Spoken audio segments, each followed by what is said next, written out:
I had the opportunity of presenting this past week at the Foreign Language Educators of New Jersey conference. It was an amazing opportunity to talk to other educators about the power of Schoology. With Schoology, I've been able to transform the way I teach from being the proverbial gatekeeper of information to a facilitator helping my students discover new information on their own. With Schoology, students get the time and opportunity to truly master the skills necessary for language acquisition, allowing me to differentiate and personalize learning for all of my students. If you want to learn more about Schoology and how they can help you advance what's possible, visit Schoology.com. Who cares if a kid can use an app, 5 apps together, make a slideshow? What matters is what kind of change can they create with what they know.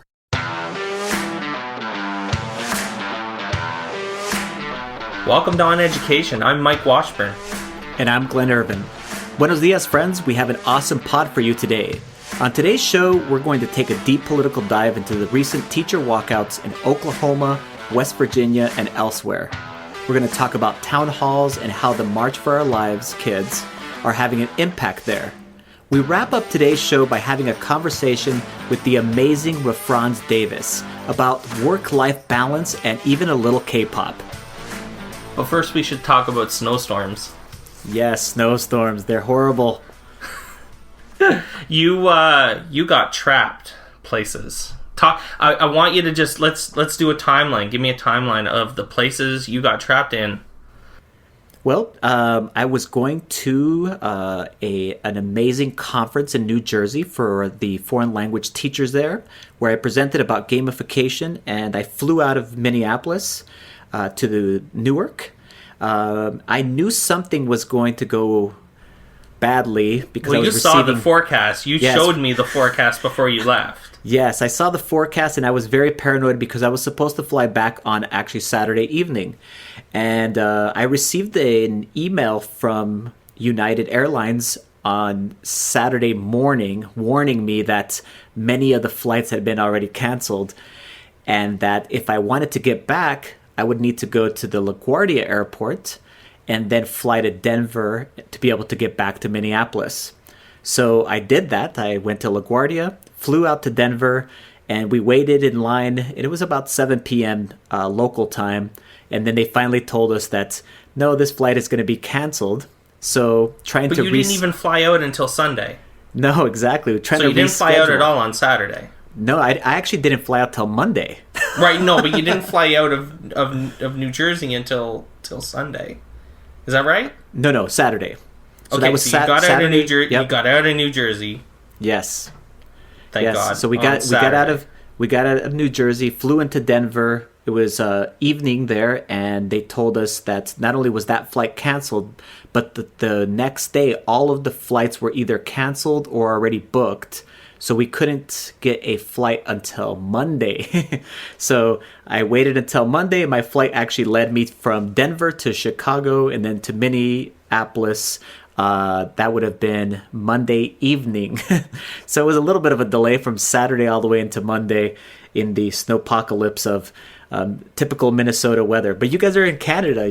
We shared the same snowstorm, man. Yes. How was it up there? It was bad. It was really bad. Well, I had a snow day. And we never have snow days. You could 20 feet of snow, and it's like, nope, let's go. We got learnings to do.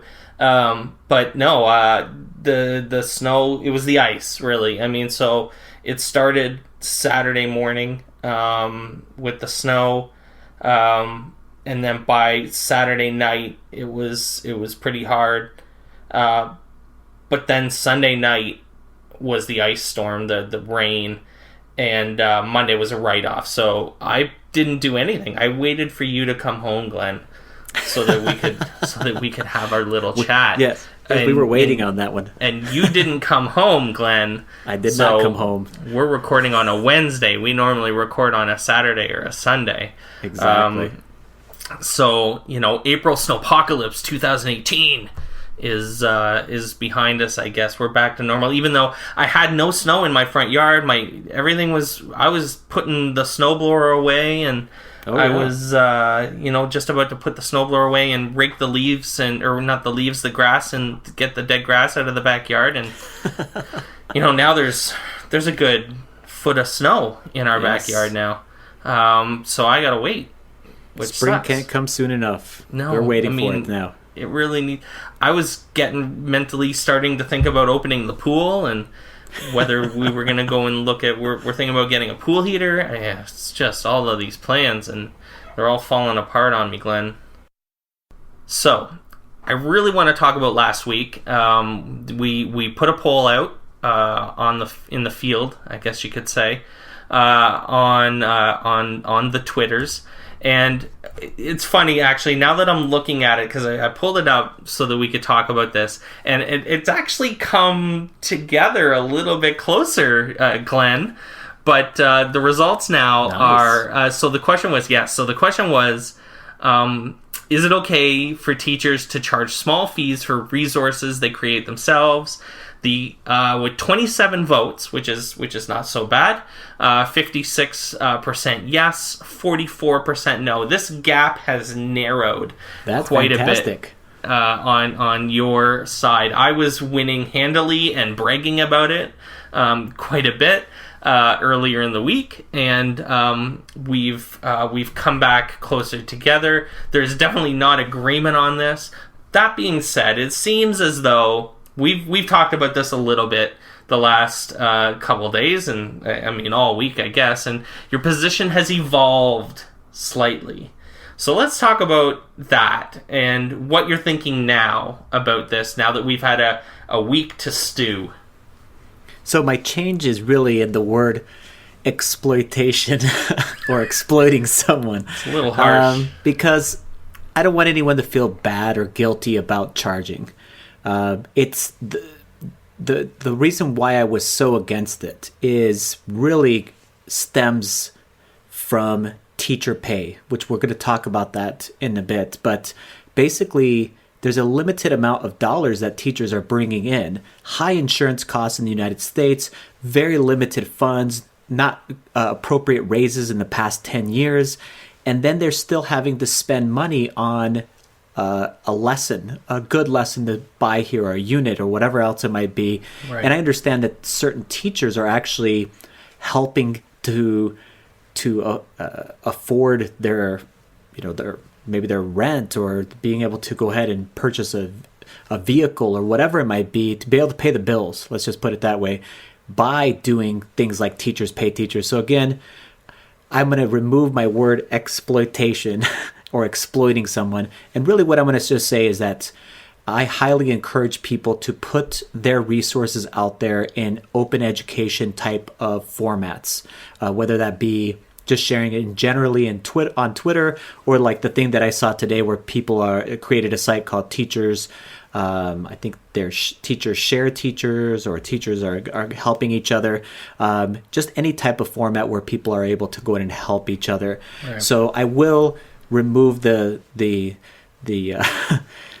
term exploits, and I'll say if you're doing that, if you're selling your lessons, then you can continue to go ahead and do that. But for those of you that are out there and you're trying to figure out what to do, I would look in other areas first before you go ahead and jump onto a site like the Teachers Pay Teachers site. Yeah, I mean, there's lots of places to get Pinterest, right? I mean, that's become a go-to place for teachers. And there's lots of places to find free resources, and there's a lot of teachers sharing resources, and that's a good thing, and we shouldn't be discouraging that in any way at all.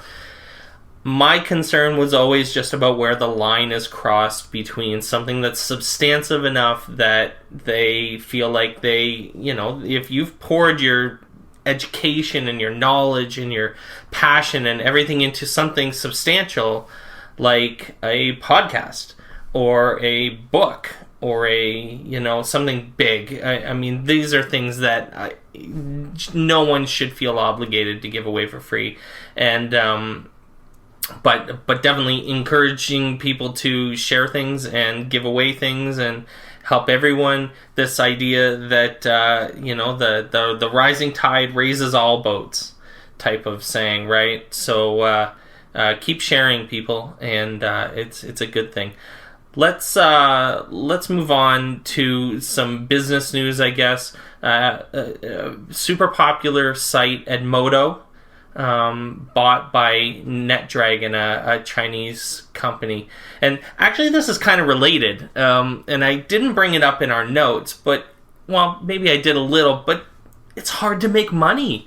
It's hard for businesses to make money. It's hard for startups to make money, and these guys have been around for a long time. It's not like Edmodo just came out of nowhere. They're not a startup. They are, but they're not like a seed funding startup. These guys are pretty legit players in education, and even they couldn't make it work. I tend to think it's a good thing for Edmodo. There's no doubt that this is a good thing for Edmodo. They're gonna get people are going to keep their jobs, which is nice. They're going to probably be able to continue to do what they're doing, which is, generally speaking, pretty good work.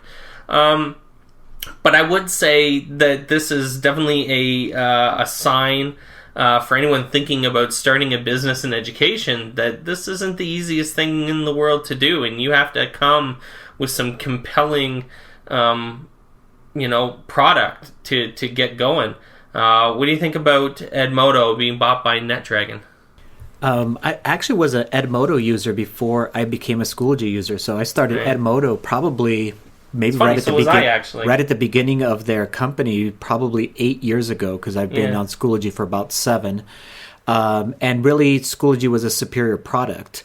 And I think it continues to be. Now, it probably getting a giant infusion from this company is definitely going to be something that's going to help them to be a competitor in this market. But like you just said, it's a super competitive market for a limited amount of funds. And the reason why it's a limited amount of funds is everything that we always talk about is like there's such a tight strings on the budgets and for each of the states as far as money to be able to spend on anything like this, especially to pay for a paid version of a platform like this one for this learning management system.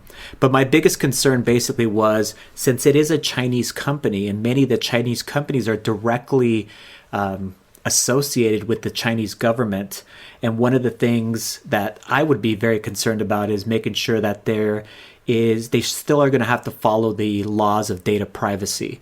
And I'm sure Edmodo has talked about this as far as having a company that's from a Chinese corporation come in and to make sure that they distinguish themselves enough that they're making sure they protect the students and, of course, teachers' data privacy there, and they're not able to sell those kinds of things to anybody out in the open market, like a lot of Chinese company or corporations actually do currently. Sure. Well, I guess the reality is that, with Edmodo and whatever, teachers don't have a lot of money, school boards don't have a lot of money, education system is strapped, everyone's kind of just tight for cash, and I guess that gets into what we're going to be talking about next. So when we come back, we're going to talk about Oklahoma, we're going to talk about teacher walkouts.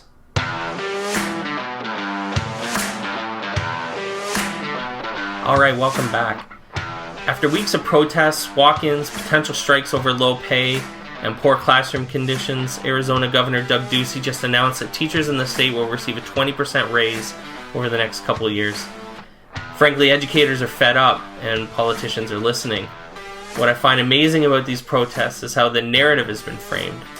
Frankly, in Ontario, anytime Ep3 or any of the other teachers' unions have walked out, the narrative has always been against the teachers. And it persists. It continues on and on even after the strikes are gone. And here, this situation is the exact opposite. Obviously, it doesn't take a rocket scientist to see that teachers have a lot of valid concerns here. Very valid concerns. Rundown schools and inadequate materials, and then just frankly inadequate compensation for your teachers, bad healthcare benefits, and it just teacher pay is not keeping up with inflation in many of these states. and they are falling further and further behind. I have friends who have told me that just 10 years ago, they were making basically the same net salary that they're making today. So you can imagine you're teaching, you've taught for 10 years, you're an expert in your field, and yet you are making either the same or less money than you did 10 years ago when you account for inflation and rising healthcare costs. And that just is ridiculous, especially for a profession that's so important. So these teachers have valid concerns. I'm super happy that their protests have been heard by the politicians, and they've actually been able to make change happen. And so this has inspired other states to go ahead and do the exact same thing, which I highly encourage. States like Colorado, who used to be, Colorado was one of the top 10, 15 states as far as teacher pay and teacher compensation was concerned. And now it's fallen into the bottom 5 states. And this is one of the wealthiest states in the country for a variety of different reasons. Their tourism is amazing. They have the pot law where they basically have opened that up. And so they have a lot of revenue coming in, yet their teachers are receiving nothing of it. So basically, not just the teachers, I'm talking about just education in general is really badly funded. And so I'm super happy for all of these states where they've made something happen, and all these walkouts and the protests have actually worked. Yeah. It's funny. I'm thinking about this from a different perspective just in the last day or so that, some of these states are just, frankly, they're just taking advantage of teachers and their goodwill. Teachers are different. We're different people. We care about different things. And frankly, we care about kids and we want kids to succeed. And it's not usually, you got to get paid. Everyone's got to get paid. Everyone's got to earn a livable wage. I believe that teachers deserve to earn the same as doctors and lawyers. Those are the two engineers. Those are kind of the 2 or 3 career paths that I always think about when I think about pay equity.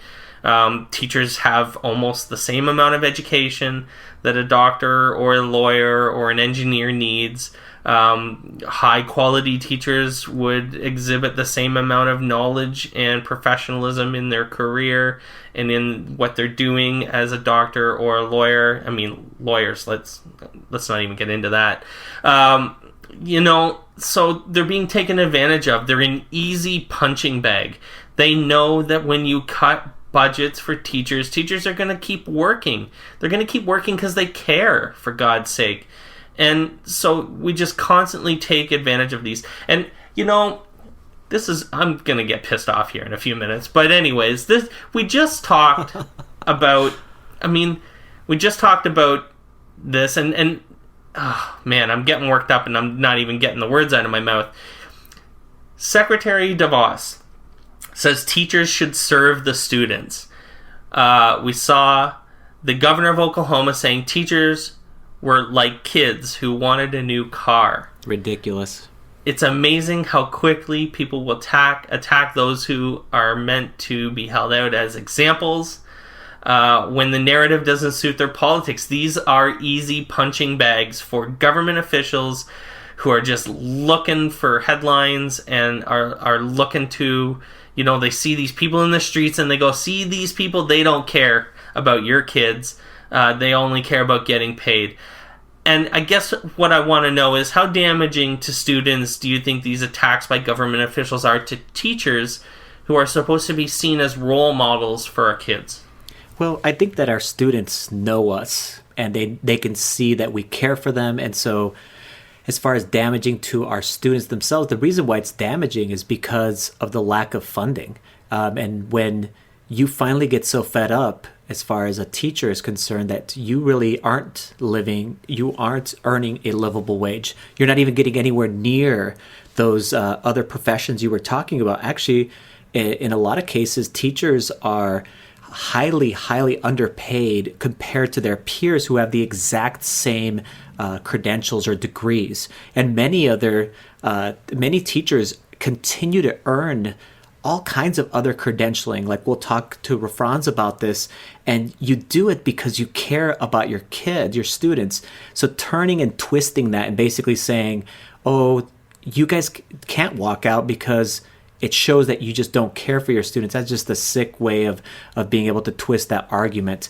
So it is, that part I think is damaging as far as, the teachers are out because they're protesting. The students aren't able to be in school, but it's all for a purpose. And I think their voices have been very well heard and received, and change has happened because of it. Speaking of undermining teachers, this is the real brutal one. Yeah, the governor of Kentucky, obviously a real class act, said one of the most disgusting things maybe that I've ever heard said by an elected, and I mean, we've heard everything the last year and 2 years, I suppose, but listen to this. I mean, he said that it was likely that a child was sexually assaulted because kids stayed home when teachers walked out. Are you friggin' kidding me? Yes, in a normal world, this piece of crap would have been forced to resign. In a normal world, this guy would have his ass out on the streets right now. But because the U.S. has an equally terrible president who says terrible things, this kind of junk has been normalized. What's going on, man? He finally did apologize, which I don't really care if he apologized or not. It's just disgusting that he would go to that level. He also said that he apologizes because he has to. Yeah, exactly. There was probably kids that for the first time ever had tried drugs that day, and it was all because their teachers had walked out in protest of their horrible salaries. And so just to basically not only turning those arguments that we just finished talking about, but really taking it to a new extreme, disgusting level. And this is the governor, the leader of a state. I mean, that's one of the highest honors as far as in the United States, is to be a governor. And this guy is just a piece of work. And I feel really, really bad for all of the teachers in Kentucky, and actually, frankly, for all the students to have to, they hear those messages too. It's not like they're immune to them nowadays, where you only have one source of media. There's so much media out there that all of these disgusting messages, like this one, and the ones that you were just talking about that Trump has, they hear those things, and we can't pretend that they don't. And then we have to, as parents and as teachers, try to explain what did he actually mean, which, how do you explain that? You don't. It's unexplainable. It's indefensible. It's unbelievable. And I'm enraged. I'm containing myself at the moment. And I'm trying not to swear really bad, at least like a real swear word, so I don't have to change the rating on the podcast. Yeah, we don't want to change the rating. Like, if this, oh, man. No, I totally understand. Hold me back, man, because this piece of garbage, that is the worst thing I've ever heard an elected official say. I can't believe the words. It's just embarrassing. He should be completely ashamed of himself. I was disappointed to read that the teachers walked out, or that were walking out in Oklahoma, have stopped, but you reminded me, I think it was earlier today, that it might not be so bad. Give us a rundown on what happened there. Yeah, they did end up reaching an agreement, and the Oklahoma Education Association said that the walkout prompted legislators to boost education funding, and it's significant. It's $479 million, and that would up teacher pay by an average of $6,100, so an average of that, and which results in basically the largest pay raise in state history. But I think people are going to read that, unfortunately, Mike, and then be like, oh, well, look at all these teachers got all this money and whatever it might be. What they don't understand is that for the past 10 years at least, if not longer, they haven't received any pay increases, and the cost of living in the United States has just continued to rise. So though they received this money, it's like a one-time, basically a boost up in their salary. They lost that salary for all of those 10 to 15 years previous. So that's an important aspect for people to realize that, yes, I'm super happy that they received this funding right now, but man, it's ridiculous. They also secured $70 million in a revenue for classroom supplies, which, again, are you kidding me? We have to go out onto the streets and walk out of classes and protest just so that we can have the appropriate materials for our classes. Pens. That's ridiculous. Tape. Yes. Pens. Paper. Books. Paper. Yes. Unbelievable. Did they get any money for... I think that this is the state where there was someone that showed a video of facilities. I feel like it was Oklahoma. Yes, it was. I mean, I'm sure that you could probably show this almost anywhere. But it was in Oklahoma where they showed, and they were trying to prove the point that we're not walking out to raise salaries. Raising salaries is a part of this, but listen, we have bathrooms falling apart around here. And rats and mice and cockroaches, and it's disgusting. Do you know if they got any money to fix some of these schools that are just falling apart? That I'm not sure. And a lot of the funding that happens that way, Mike, is from local taxes. And so it's just super disappointing. So those are things that you have to do, like with the local tax levy on property taxes. That's the way at least most of the states, as far as the funding works. So you have to basically tax your own school district base, and then usually it's associated with property taxes, unfortunately, depending upon the state. But I did see too that part of this pay raise was also for cafeteria workers and bus drivers and other paraprofessionals, which is super important too, because we talk about teachers, but really we're talking about educators in general. And part of the educators are the bus drivers, the custodians, the paraprofessionals, the admin staff, and all of the people that make up a school, because we're all a community together. There's lots of things that don't happen if you don't have cafeteria workers, bus drivers, and custodians. Lots of things don't happen. So, I mean, it's important that these people get taken care of. And they're obviously making less money than teachers. We know this. And they're probably not making a livable wage, or at least not a very good livable wage. And they should. They're part of the system. They help. They contribute. Some of them are actually quite important to their school and their school community. This is a big deal. It's all a big deal. Obviously, we're going to keep talking about this stuff. Things are going on at record pace. We literally have a podcast that we're going to be recording in 4 days, and I'm sure we're going to be revisiting this in 4 days, because things are just happening at so fast. When we come back, we're going to talk about town halls and March for Our Lives.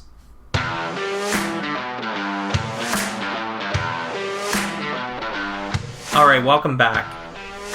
Well, town halls have always been a pretty strong tradition in U.S. politics. The town hall in the Trump era has become a flashpoint for protests and opposition and the resistance to lawmakers, in particular GOP lawmakers, to give them a piece of their mind on everything from DACA repeal to the Republican tax bill. More than 100 town halls in 34 states over the last few weeks have happened, with more than 70 of those town halls being held in GOP districts. In the wake of the Florida shooting and March for Our Lives, the Stoneman Douglas students have turned their sights directly on these town halls as the next phase in their campaign for tougher gun control laws. Glen, 154 members of Congress, a massive majority of them GOP members, have not held a town hall since January 1st, 2017. What are they afraid of? They're afraid to listen to their constituents. They're afraid that the message that they're going to hear is not going to be pretty. They're going to call them out on who they're actually being funded by, what their campaigns are being funded by, how much contributions the NRA have given to them. You blew the wind right out of my sails. I was going to say, I wonder. No, it's cool. I wonder how many of these correlate to big NRA contributions. I'm sure we can look that information up, but I guarantee you there's no coincidence that a lot of these in particular GOP Congress people that are avoiding town halls like the plague are also getting big checks from the NRA. Yeah, no, I mean, and the biggest part is that's disappointing is that these town halls are meant to be, and they are, a way for really democracy to happen. They're a way to give a direct voice from your constituents right to the lawmakers, and then be able to tell them, not just during their campaigns, because they're always happy to go out there during the campaigns and collect funds and be able to kind of give themselves a rah-rah kind of thing, but during their actual term, to be able to go ahead and listen to what's happening on the ground and how people's minds have changed. The majority of people want gun reform laws, and they want them now. I mean, what does this say about civics? And if we're trying to keep this rooted in education, which we are, what does it say about civics and civic duty when your representatives are not willing to face their constituents? What is it saying to future politicians, kids? What's it saying to kids when your congressperson won't listen to you? It's frustrating. It's absolutely frustrating, but I think the greatest part is that we are a democracy, and that November will come, and that people will then be very inspired to go ahead and vote. And in November, I think we're going to see the biggest movement from our 18 through 22-year-olds ever, as far as at the polls. Yeah. They are feeling like they need to go ahead and show their voices, and they will, I think, show it this November. Totally. In the name of keeping it rooted in a conversation related to education, it's not hard to do that anymore, frankly. Young people have made the gun control issue an education issue. It's funny that it hasn't become an education issue by our elected officials, your elected officials mainly, I suppose. But it has become an education issue by kids that are being educated, which is awesome. The two are linked through horrible acts of violence in American schools. Kids shouldn't go to school thinking about having their school shot up, but they are. Does this work to give you hope that schools will one day not only be gun-free, but free from the threat of violence? And what will be on kids' minds is their education, not their safety? I think that there's a humongous movement right now, and I know that these politicians are starting to feel it. I know that the NRA actually is starting to feel it, and you can tell they are. And I think this fall there would be such a shift in who our legislators are, and the message that we are sending as a country to our legislators to say, you know what, we need to protect our students. We should not have to worry about these things. We should not be paranoid that someone with an assault rifle that's mentally ill. I mean, what a combination, is going to be able to easily access weapons and then be able to take them and turn them into a mass shooting at a school or any other site for that matter. And there's such a great, amazing civic movement, like you just said, and kids that aren't even of voting age are being inspired and saying, hey, I have to be involved in my democracy, in my society. It's not just good enough to just say, that's for older people or whatever it might be. No, it's actually for all of us to go ahead and say, no, we should be governing in this way. And the way that we show that power as a people is, of course, by voting. So I think that the vote is going to be humongous this fall, and for the next few elections, I think we're going to be seeing this movement carry over into the next presidential election for sure. The reality is politics has become unavoidable in almost every conversation. You can't talk about many things without talking about its politics and policy. We're going to do it here. Glen's interested in it. I'm interested in it. The feedback we've gotten is that people are interested in it too. We really want to root these conversations in education, so we'll try not to stray too far from how this affects schools and kids and teachers, because that's what we're here for. But the reality is this is an unavoidable conversation. We'll keep having it. We want to be involved. We want to be engaged in this conversation. We even want to be a voice in this conversation that is listened to. So we're gonna keep going. But for now, we'll pause. When we come back, we'll talk to Rafranz Davis. Well, welcome back, everyone. On the podcast today, we're going to welcome Rafranz Davis. We're super excited to have you on the show today.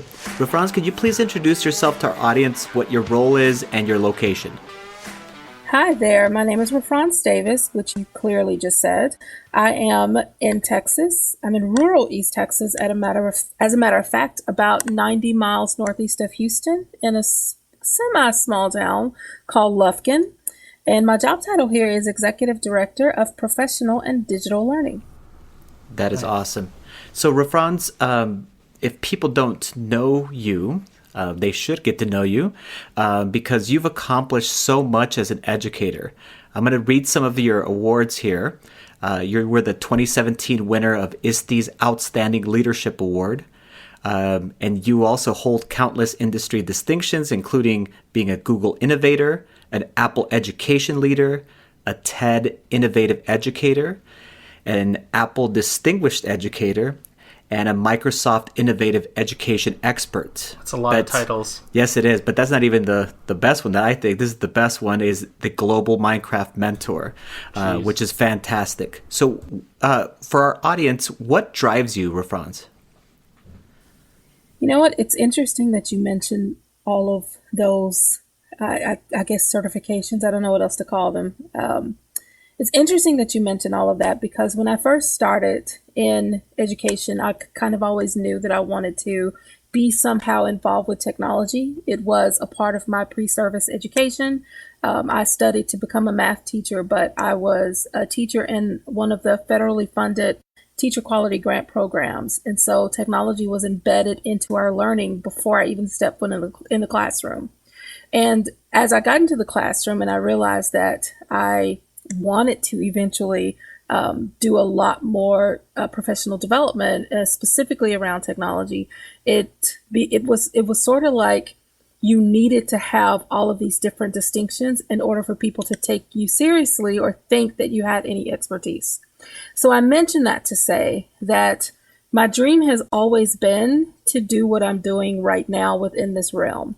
And I've never been motivated by the distinctions. That was never my motivation. That was something that I did because I was using those tools and thought it was necessary. But since then, I think that my entire mindset has a bit shifted quite a bit. And I'm more motivated by, I guess, kind of taking what I've learned or connections that we have and finding a way to share and spread that to those who need it most, whether it be students or whether it be other teachers who are in kind of similar lifelines that I am in, who are looking for other pathways of leadership. You know, I find that what you just said amazing, and it resonates with me completely because I've gotten so many comments the last couple years. Mike, you have lots of words after your name in your signature or something to that effect. And but the irony that just like in the last 2 weeks, I've had multiple conversations with people where I'm really emphasizing the fact that none of these matter. It's what you're doing that matters, and helping kids and trying to foster, you know, good learning environment and an opportunity for students to be engaged. And that's what really matters. It's an amazing thing that you said that, because it resonated with exactly what's going on even in my professional life at the moment as well. So, Rafranz, yeah, go ahead. I was just going to add, it was I think that I had to come to that moment myself too. I used to get offended when people would point that out. Oh, you just seem to be collecting all of these badges. I was so offended by that because I was never doing that. But when I sat down and I happened to be updating my resume and I was looking at it, it just kind of, it dawned on me on that, I guess in a moment that, wow, why did you do all of this? Why did you jump through all of these different hoops? And where were you able to make the greatest difference? It had nothing to do with whichever company decided they wanted to put a star beside my name. It had everything to do with what I was doing and the purpose of it entirely, and making sure that it was the right learning opportunity at that moment. So that leads us perfectly into the next question here. And what helps you to stay passionate about being in the field of education? And then how do you find the balance between work and your personal life? You've accomplished so much. And like you said, it's not just in one area as far as one company. It's Google, it's Microsoft, it's all of them that you have distinctions in. So how do you find that balance between work and your personal life? Well, I guess I can go back to the previous question and say I am not a person who centers myself around what a tech company does, regardless. I'm almost like a person that has collaborated with industry professionals, but who also doesn't let that define who I am and who I intend to be. I've had I think I've grown so much more by taking a step back and reading more and talking to people outside of this industry and talking to people within communities and all over the world, and kind of, I guess, fully understanding what education should really be about, what technology should really be about. Who cares if a kid can use an app, 5 apps together, make a slideshow? What matters is what kind of change can they create with what they know? How can they utilize those tools, I guess, in the best possible way in order to spread a message. And I think that if we really focus more on, kind of those small micro changes or things that people would like to do, instead of let's have, 5 apps, 50 million apps in 30 minutes kind of learning, then I think that we could get, I guess, a lot more in depth with rethinking technology. And for me, I guess that has also gone back to my pulling back from this space. I used to go to probably every tech conference. I think last year people thought I was out traveling more than I was at work. And to a degree, at least the year prior, it seemed that way when I really reflect and think about it. And so I have to ask myself, did you really need to go to 5 different versions of a tech conference when they're all the same thing? You absolutely don't. We're connecting all the time. We're learning all the time. And we have all of these different methods of doing it. Do I need to go to 1? Maybe. But did I need to go to 10? Probably not. Do I need to go to 20? Absolutely not. It's insane. So I take me time, and I do it all the time. I have gotten back into enjoying music. I used to do a lot more art. I now do that again. I read books. I participate in global chat rooms with people who have nothing to do with education, but we might be talking about some common entertainment piece that we love. And I've just had a blast really redefining who Rafranz is outside of my career. And I think that is important for all of us to do. I think you have a really good message, especially for teachers usually really dive in head first into the profession. And I think that's a big reason why we tend to burn out really quickly too, that it's important to go ahead and take time for yourself and pull away from things and make sure that you take care of yourself, just like you were just talking about there. That's fantastic. You had mentioned reading, and that perked my eye. I stood up a little bit. I've been trying to read a lot more too, and I'm not 100% sure why, other than that I've heard some people say recently that success, people who have been, I guess one of the real things I heard was when someone asked President Obama, one of the things that he did a lot of, and he said, I read a lot, and it kind of surprised me a little bit. It shouldn't have, I suppose. I guess all this goes to say, what are you reading lately? I'm interested. Oh, that's so funny. I'm reading a little mix of education and not education. And honestly, I shouldn't say that because everything is education if you really think about it. Yeah. So of course I've read the Lifelong Kindergarten book. I really did love that, and it helped me to rethink, early childhood play and the importance of that. I just read Tara Linney's Code Equity book, which she actually crowdfunded that sucker on Kickstarter. Wow. And That's that's awesome. just exceptionally proud of her that she did that.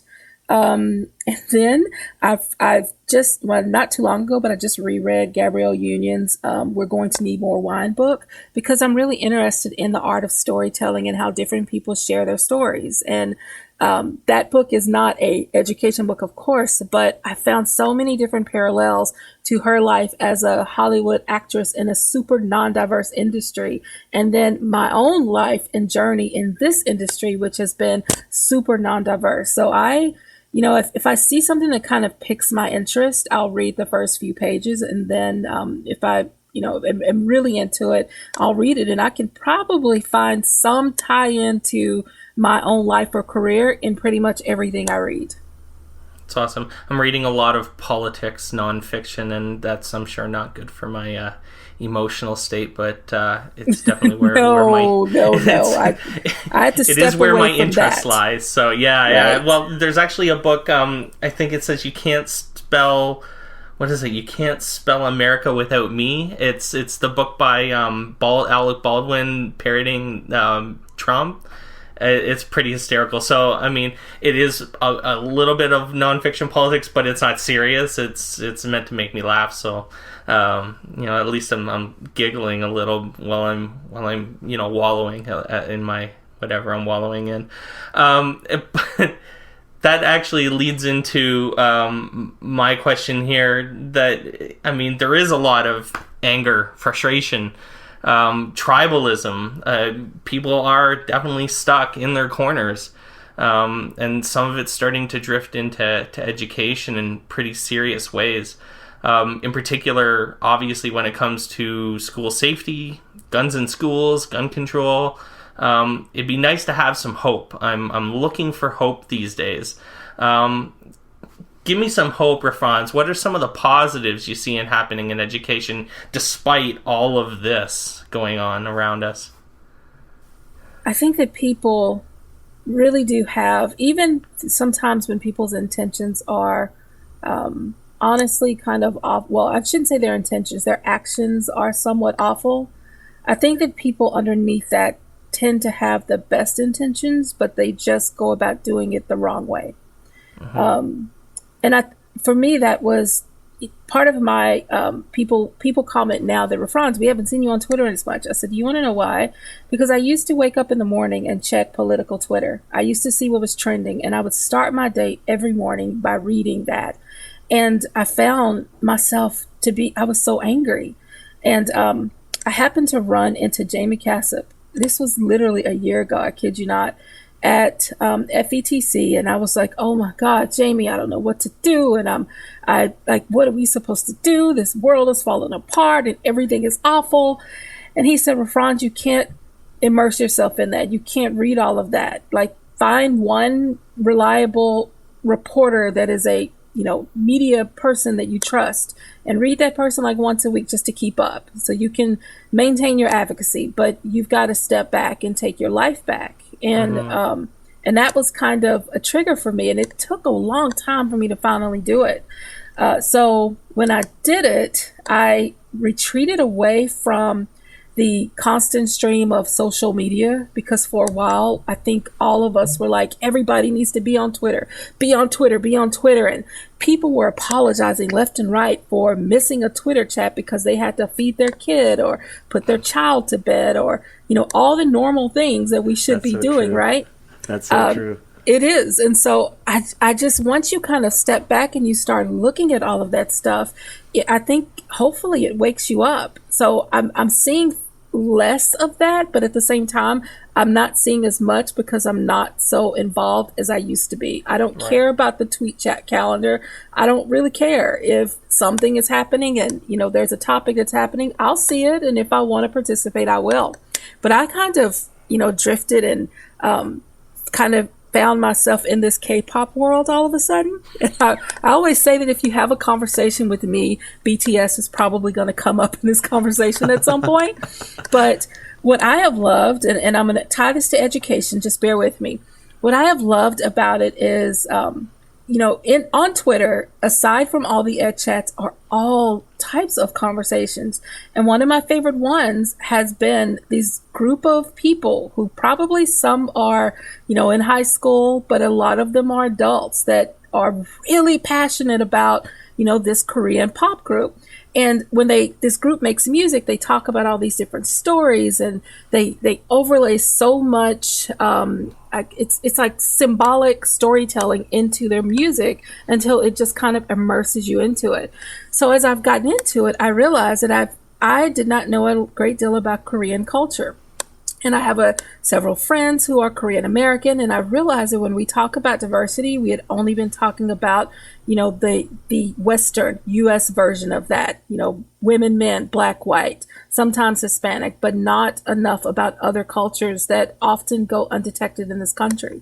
So the more that I got involved in this world, the more I wanted to learn. And I found so many different ways, just how I've used technology to kind of engage around that, to learn. I've been learning Korean, and I've been watching Korean television and understanding more of, culturally why behaviors are a certain way and what honorifics mean, and what does it mean when Jenny McGarrett posts a picture of her kneeling down at her parents' grave, and why that matters, and why they take food, and why they pour, their favorite drink that her parents liked. I had to get into this world to really try to understand that.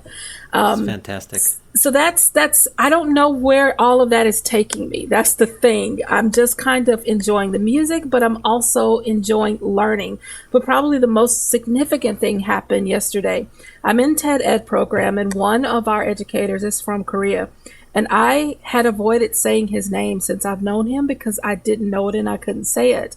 And on Facebook, his name is written in Hangul, which is a Korean alphabet. And I didn't know what any of that meant. And the more I've been studying, of course, now for months, and I happened to look on Facebook, and I had posted something about my granddaughter, and he commented, and I read his name, Kwang Ho, Kim Kwang Ho. And that was like a moment of, wow, like I can't believe it took me all this time and a Korean pop band for me to take literally probably 20 minutes to understand how to say his name in the way it is written within his culture. Mm-hmm. Wow. And I think that we need to do much more of that, whether it is, taking the time yourself to learn more about people that are different than you, or people whose viewpoints are different than you, and coming to that understanding in some way, but truly continuing to learn. So right now, a lot of my time is spent learning Korean and talking to even other educators behind the scene that are like, let's start traveling. Let's go see the world. I want to go see the world at a time when I'm not just there for a conference, so that I have time to see it. And I think those experiences are important. And I hope that more people get to do that. What a fantastic message. It's a great reminder that learning is everywhere. Your pathway to learning Korean was K-pop. And that is, I'll be honest, it is a normal path, to be honest. It sounds strange, but when we think about our kids, right, our students, and how they get from one place to another when they're learning things on their own, they might be watching, for example, the Lego movie, and then thinking, hey, I could make Lego stop motion movies too. So they get out all their Lego, and then they start building things, and then they get out their iPad and they start taking pictures, and then they take it and they dump it all into iMovie, but now they can't figure out how to stitch it all together. So they're going on YouTube and they're looking up videos on how to do that, and then they're putting it all together, and then they got to go back and look at how to put music in. And I mean, this was all from just watching the Lego movie, and it's the path. Like it's actually awesome yet unsurprising, and exactly the way that even as adults we should be learning, and never stop being inquisitive, I guess is the point, right? That's true. And you just connected me to my nephew who started making puppets because he saw the Muppet movie. And that's what sent him down that never ending road on YouTube to go continue to learn. And he's just like, he's done that. And until you said that, I don't think I've ever realized that we now have this thing in common. It's curiosity stimulates learning. For me, it's curiosity and interest, and honestly, joy. I find joy in understanding, and I find joy in just the idea that people are different outside of what we have traditionally learned in this country, and it's just a beautiful thing. 100%. You've kind of cut my grass a little bit, Rafranz, on a surprise question that we did not discuss with you. And that's that obviously your next title is going to be Global Ambassador for BTS. So with that in mind, I need to know, if I'm going to listen to any BTS song, what am I listening to? This is the last question, so give it to me. All right. First off, the answer to that, let me just say, I am not the Global Ambassador. The people, I don't want to say people, the young ladies and gentlemen from all walks of life, I kid you not, and a lot of educators who all of a sudden I've now connected to through BTS have been doing this for years. I'm a late bloomer. I came into this in like November when they were on the AMAs here on US television. But I kind of went down if you jump down the rabbit hole of YouTube, because it's fun. It is. I would start with some of their music videos, which are on their Big Hit, YouTube channel. They have like a reality show that's happening on YouTube Red. It's called Burn the Stage, and it is really amazing, and it's subtitled in case you don't know Korean. I don't know it entirely yet, so I definitely am still using the subtitles. But one of my favorite songs that I started with was a song called Blood, Sweat, and Tears. But the video is one of the most beautifulest videos I've ever seen. Every one of their videos, I kid you not, are the most beautiful video I've ever seen. So, and it also took me to, wow, the way in which these directors, who also are Korean, are telling stories are different from the way that I've seen music videos from every U.S. artist that I've ever watched. And it's engaging, and it's filled with symbolism and the clothes, the aesthetics of how they've put it together. So definitely Blood, Sweat, and Tears. Check that out. But there's also like 4 albums before that of mini albums. So, I mean, I have a playlist on YouTube. I can share you my BTS favorite video playlist. I think there are like 60 videos. That's awesome. If you share with me your playlist, I will put it in the show notes, and then the whole world can get your playlist, your BTS playlist. I will. Yes. They have a new album coming out in May. And so MJ Mata, if you know MJ she used to work with EdSurge, and now she works with Google. She sent me a tweet, and she's like, all right, Rafranz, because Rafranz has been talking about it, I checked them out, and oh my gosh, I love this. And she tweeted out the video for DNA, which is one of their songs that came out last year, which is also great. And so then she sent me another tweet today, and she goes, all right, the fan base for this group is insane. She goes, that tweet has been like retweeted 200 times. And like that's people amazing. Keep responding to her. So like if you tweet something, some random person will respond to you and will give you suggestions. And it is the greatest thing. And that's how I've connected to just so many people. There are people who do nothing but translate all day. So when BTS tweets something, or right now they're in Japan, or someone tweets something and it's in Japanese, there are people who do nothing but translate all of those tweets, every video into English. And that has been a whole nother dynamic of world. Like, who has time to do that? But it is so great that community-wise, people care that others can understand it so much that they take the time to do it. Rafranz Davis, I couldn't thank you enough for joining us. This has been a lot of fun. We've learned a lot about BTS and a lot of other things. And hopefully you'll come back again another time. Absolutely. I sure will. I'm sorry if I took a exceptionally long time with my responses, but No, I your responses thank you are for amazing. asking me. No, to this do is great. Thanks so much. Thank you. Bye. We'd like to thank Rafranz for being on the show with us today. If you aren't already following her on Twitter, you absolutely should. She can be reached at Rafranz Davis. On Education is an on-podcast media production. My name is Mike Washburn. My co-host is Glen Irvin. Our audio engineer is Jake Codeweiss. You can reach him at JK Radio. You can get in touch with us or ask us questions to answer on air by visiting our website, oneducationpodcast.com. You can tweet us at oneducationpod. Glenn is at Irv Spanish on Twitter. I can be found on Twitter at Mr. Washburn. You can find us on Facebook by visiting facebook.com/oneducationpod. If you're enjoying the show and think others would too, we'd be honored if you'd share it with them. Please leave us a rating or review in Apple Podcasts or the Google Play Store. When you leave a rating, it gives our rankings a boost. This helps others discover the show. We want to thank our presenting sponsor, Schoology, for supporting us. Check out Schoology.com to learn how they can help you advance what's possible. Thanks as always for listening. Stay awesome. See you soon.